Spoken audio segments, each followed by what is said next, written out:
এটা একটা এক্সাম্পল, এটা সব জায়গায় আছে। পশ্চিম বর্ধমান, পূর্ব বর্ধমানে বালিতে তো ভয়ঙ্কর। সাথে সাথে এটাও আমরা বলে দিয়েছি, প্রয়োজন হলে বালির রেট বেঁধে দিন, যাতে এই অবৈধ ঘাট বন্ধের সুযোগ নিয়ে সোনামুখীতে 8,000-এর বালি 16,000 বলছে, যাতে সাধারণ গরিব মানুষের কাছে বিজেপি সরকারের ভাবমূর্তি খারাপ হয়, এই চক্রও কাজ করছে।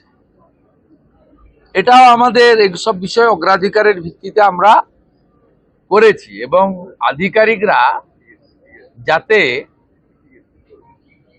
মেসেজ পেয়ে যায় যে সরকার কি চাইছে, সেই জন্যই তড়িঘড়ি করে এই মিটিং। এইরকম মিটিং আরো কয়েকটা হবে।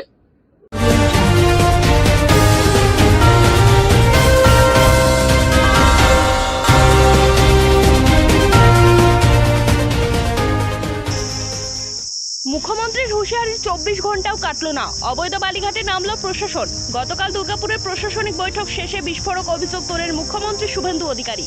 বালিতে ভয়ঙ্কর অবৈধ বালিঘাট বন্ধের সুযোগ নিয়ে 8,000-এর বাড়ি 16,000-এ বিক্রি হচ্ছে। বিজেপি সরকারের ভাবমূর্তি খারাপ করার চক্রান্ত চলছে। কাকসা ভূমি ও ভূমি রাজস্ব দপ্তরের আধিকারিক মঞ্জু কাঞ্জিলালের নেতৃত্বে এবং মলানদিঘি ফাঁড়ির পুলিশকে সঙ্গে নিয়ে নয়া কাঞ্চনপুর, শ্রীরামপুর, দুবরাজপুর কলোনি সহ একাধিক ঘাটে চলল রেড।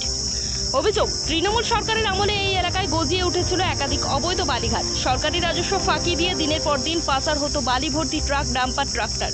রাজ্যে বিজেপি সরকার গঠনের পরই অবৈধ কারবারের লাগাম টানতে কড়া পদক্ষেপ। সরকারের স্পষ্ট বার্তা, রাজস্ব ফাঁকি দিয়ে কোনো বেআইনি কাজ বরদাস্ত নয়। শুধু কাকসা নয়, গোটা পশ্চিম বর্ধমান জেলা জুড়ে অবৈধ বালি, পাথর ও কয়লা পাচার রুখতে লাগাতার অভিযান চলছে। মুখ্যমন্ত্রী হুঁশিয়ারি থেকে অ্যাকশন, 24 ঘন্টার মধ্যে মাঠে প্রশাসন। এখন দেখার এই অভিযানে কতটা লাগাম পড়ে বালি মাফিয়াদের। আজকে আমরা এখানে এই জোনে মোট 57টা সিট রয়েছে। 50 জন বিজেপির এমএলএ, 50 জনই এসছেন, ইনক্লুডিং মাই মিনিস্টার্স কলিগ। 7 জন টিএমসির এমএলএ কে আমরা ডেকেছিলাম। কালকে মুরারইর এমএলএ আমাকে মেসেজ করেছিল যে আমি আসবো, সম্ভবত আসেনি না।